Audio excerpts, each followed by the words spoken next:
राज्याच्या प्रश्नांवर त्यांची काही चर्चा सुरू असेल, त्याच्यामध्ये एवढं त्रास करून घ्यायची गरज नाही कोणाला. आम्हाला त्रास झाला आहे का? नाही, आम्हाला माहिती आहे काय आहे. त्यांनीच सांगायला पाहिजे आम्ही का भेटलो. आणि मला असं वाटतं की राज ठाकरे यांचा स्वभाव पाहता ते स्पष्ट आणि परखडपणे या भेटीविषयी बोलतील. आता शिंदेचे लोक त्यांना मुख्यमंत्री मानायला तयार नाहीत. ते अजून एकनाथ शिंदेना मुख्यमंत्री मानतात. असं नाही चालणार. देवेंद्र फडणवीस हे महाराष्ट्राचे मुख्यमंत्री आहेत असं आम्ही मानतो. तुम्हाला फार चिंता लागून राहिलेली आहे. मुख्यमंत्र्यांना जर विरोधी पक्षाचे नेते भेटायला गेले आणि त्यांच्यात काही चर्चा सुरू असेल तर ती होऊ द्या ना सुरू. राज ठाकरे आणि फडणवीस हे अनेकदा भेटलेले आहेत. हा पहिला विषय. गणपतीचे दिवस आहेत. घरोघर गणपती येत असतात. कदाचित ते गणपतीचं आमंत्रण द्यायला गेले असतील. राज्यासंदर्भातले काही प्रश्न असतील. ज्या पद्धतीनं फडणवीस यांच्या काळात काल मुंबई बुडाली. मुंबई बुडाली का? 2 दिवस मुंबई बुडते आहे. मुंबई, ठाणे, नाशिक सारखी शहरं बुडाली.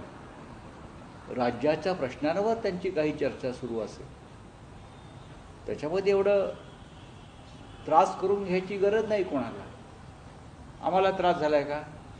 नाही, आम्हाला माहिती आहे काय आहे. काय नक्की सर? कशाला सांगू? आम्हाला माहिती आहे. भेटतात. महाराष्ट्राच्या राजकारणामध्ये मुख्यमंत्र्यांना विरोधी पक्षाचे नेते भेटत असतात. आता इथे आम्ही सुद्धा अनेकदा भेटतो. म्हणून त्याच्यावर चर्चा कशा करता करायची. यापूर्वी ते भेटलेले आहेत. भेटू द्या. टायमिंग जे आहे ना, का कोण कशा करता भेटते हे भेटणारे नेतेच सांगू शकतात. मी का भेटलो आणि माझी काय चर्चा झाली. 2 प्रमुख नेते भेटत आहेत. त्यात एक राज्याचे मुख्यमंत्री आहेत आणि एक स्वतः राज ठाकरे आहेत. त्या दोघांमध्ये बंद दारात आता चर्चा सुरू असेल असं तुम्ही म्हणताय. त्यांनीच सांगायला पाहिजे आम्ही का भेटलो. आणि मला असं वाटतं की राज ठाकरे यांचा स्वभाव पाहता ते स्पष्ट आणि परखडपणे या भेटीविषयी बोलतील.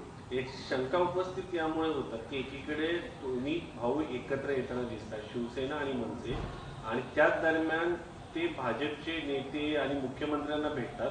त्यामुळे जनतेच्या मनात संभ्रम निर्माण होतो. ते राज्याच्या मुख्यमंत्र्यांना भेटलेले आहेत. लक्षात घ्या. ते राज्याच्या मुख्यमंत्र्यांना भेटलेले आहेत. आणि राज्याच्या मुख्यमंत्र्यांना भेटणं हा काही राजकीय अपराध नाही. उद्या माझं काही काम असेल, माननीय उद्धव ठाकरे यांचं काही राज्याचं किंवा सामाजिक काम असेल तर त्यांनी भेटलं पाहिजे. राज्याचा मुख्यमंत्री हा एका गटाचा किंवा पक्षाचा नसतो. ते 11 कोटी जनतेचे प्रतिनिधी आहेत. ते मुख्यमंत्री आहेत आणि त्यांनीसुद्धा मुख्यमंत्र्यांनी त्या पद्धतीनं वागण्याचा प्रयत्न केला पाहिजे. जसे या देशामध्ये पंतप्रधान आहे, भाजपचे पंतप्रधान आहे असं आम्ही म्हणतो. त्याला कारण आहे. राज्याच्या मुख्यमंत्र्यांनी त्यांची प्रतिमा पुसली पाहिजे की मी एका पक्षाचा किंवा एका गटाचा मुख्यमंत्री आहे. आता शिंदेचे लोक त्यांना मुख्यमंत्री मानायला तयार नाहीत. ते अजून एकनाथ शिंदेना मुख्यमंत्री मानतात. असं नाही चालणार. देवेंद्र फडणवीस हे महाराष्ट्राचे मुख्यमंत्री आहेत असं आम्ही मानतो. सर, बेस्टच्या निवडणुकीमध्ये ज्या पद्धतीने दोन्ही ठाकरेंच्या आकडे बघायला मिळाले, दोन्ही ठाकरेंचा पराभवच एक प्रकारे झालाय असं मुख्यमंत्र्यांनीही म्हटलेलं आहे. हो, त्या पार्श्वभूमीवरती ही भेट होती.